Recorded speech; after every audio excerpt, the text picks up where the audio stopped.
daħlet fit-tieni jum tagħha 23 edizzjoni tal-Maratona Oħloq Bissima. Maratona ta' 60 siegħa li qed tixxandar fuq l-istazzjonijiet ewlenin fosthom Net Television.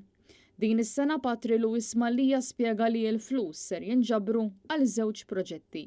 L-inizjattiva minnhom tinvolvi proġett ta' 5 appartamenti għal dawk iż-żgħażagħ li bħalissa jgħixu f'Dar San Giuseppe u li dalwaqt se jilħqu l-età adulta tagħhom.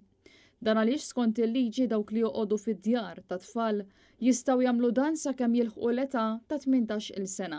Iżda Fader Luis Malija, id-direttur tad-dar, qal li ma jistax ikun li jħallu lil dawn iż-żgħażagħ bħall-erba' fost il-ġimgħa u jħalluhom jitilqu mingħajr assigurazzjoni li se jkollhom saqaf fuq rashom. Apparti dan lan tal-Maratona Oħloq Bissima u li jinġabru wkoll fondi għal proġetti missjonarji fil-Peru, Pakistan u l-Filippini, fejn bħalissa hemm 80 missjonarju tas-Soċjetà Missjonarja ta' San Pawl li qed joffru servizzi lill-iktar nies foqra tad-dinja.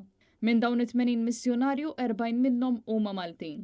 Fil-Peru għaddej proġett ta' skola fejn l-Isqof Malti Giovanni Cefaj għaddej bla għedha biex joffri edukazzjoni lil eluf ta' tfal mill-aktar vulnerabbli.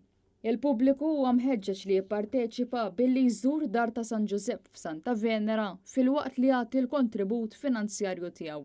Il-Maratona Oħloq Bissima tibqa' għaddejja sal-ħadd filgħaxija.